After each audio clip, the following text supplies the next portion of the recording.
அனைவருக்கும் வணக்கம். Welcome to cook with Aishu. இன்னைக்கு no alcohol Christmas plum cake recipe plus cake baking தான் பார்க்க போகிறோம். கிறிஸ்மஸ் ப்ளம் கேக் செய்ய டோட்டலாக 4 ஸ்டெப்ஸ் தான். அதில் first one powder sugar. Powder sugar செய்கிறதுக்கு 50 கிராம் சுகர் எடுத்துக்கிறோம்.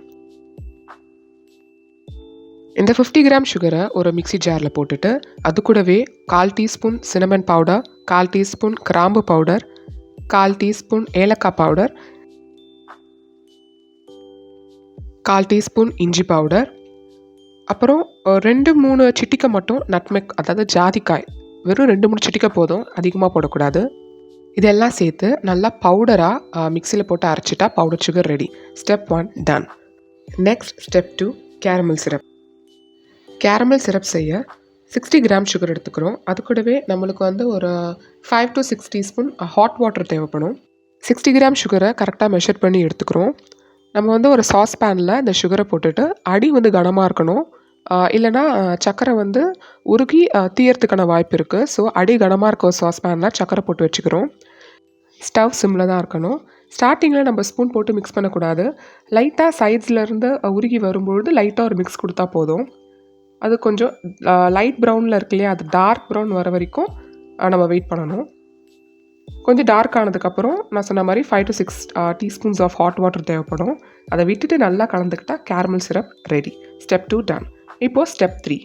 Step 3 dry fruits with orange juice.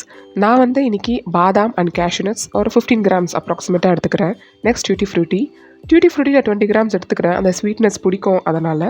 Next apricot, அத்திப்பழம், அதுக்கப்புறம் பேரிச்சம்பழம், இது எல்லாத்தையும் சேர்த்து ஒரு 85 கிராம்ஸ் நான் எடுத்துக்கிறேன். இது எல்லாத்தையும் குட்டி குட்டியாக சாப் பண்ணிக்கலாம். நெக்ஸ்ட் ஆக்சுவலி இதுக்கு dry black grapes, seedless grapes தான் யூஸ் பண்ணுவாங்க.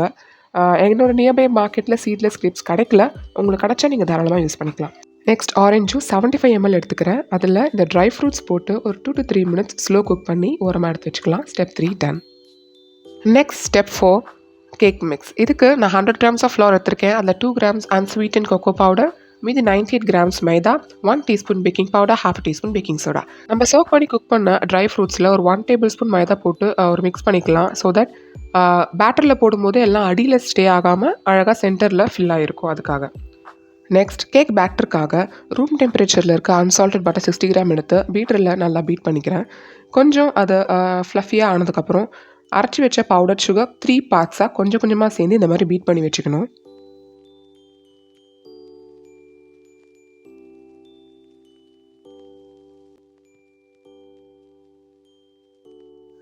Next 1/2 teaspoon vanilla essence, 1/2 teaspoon pineapple essence. Pineapple essence ரொம்ப சேர்க்கக்கூடாது, ஒரு டானிக் ஸ்மெல் வரும். நெக்ஸ்ட் ரூம் டெம்பரேச்சரில் இருக்க 2 ஹோல் எக்ஸ், அதையும் நம்ம எடுத்து கொஞ்சம் கொஞ்சமாக சேர்ந்து நல்லா பீட் பண்ணிக்கிறோம்.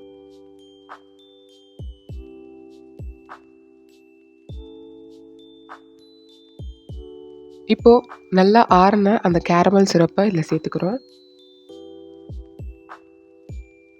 நெக்ஸ்ட் அந்த மாவை கொஞ்சம் கொஞ்சமாக சலிச்சு சேர்த்துக்கிறோம். கொஞ்சம் கொஞ்சமாக சேர்த்து நல்லா மிக்ஸ் பண்ணிக்கலாம். ஏன்னா நம்மளுக்கு இந்த லம்ஸ் வராமல் இருக்கும். நல்லா மிக்ஸ் பண்ணதுக்கப்புறம் 4 டீஸ்பூன் ரீஃபைண்ட் ஆயில், அதுக்கப்புறம் அந்த ட்ரை ஃப்ரூட்ஸ் மிக்ஸை இதில் சேர்த்து நல்ல ஒரு மிக்ஸ் கொடுத்துக்கலாம். நான் இன்றைக்கி ஸ்கொயர் கேக் டின் எடுத்திருக்கேன். அதில் கொஞ்சம் ஆயில், பட்டர் பேப்பர் இதெல்லாம் போட்டு இந்த கேக் பேட்டரை உள்ளே சேர்த்துட்டு ஈவனாக ஸ்ப்ரெட் பண்ணி விட்டுட்டு நம்மளுக்கு பிடிச்ச டாப்பிங்ஸை மேலே போட்டுக்கலாம். நான் கேக் பேட்டர் ரெடி பண்ணும்போதே ஓடிஜியை 170 டிகிரி செல்சியஸ்க்கு 15 minutes ப்ரீ ஹீட் பண்ணிட்டேன்.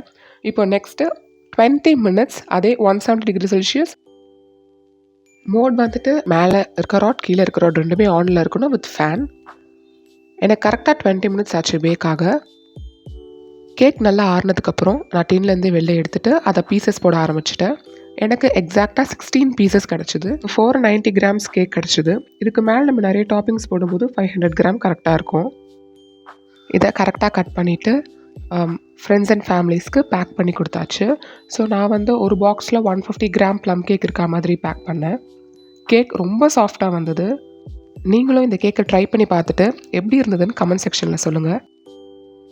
தேங்க்யூ ஃபார் வாட்சிங் திஸ் வீடியோ. உங்களுக்கு இந்த ரெசிபி பிடிச்சிருந்தா குக் வித் ஐஷு சேனலை லைக் பண்ணுங்கள், ஷேர் பண்ணுங்கள், சப்ஸ்கிரைப் பண்ணுங்கள்.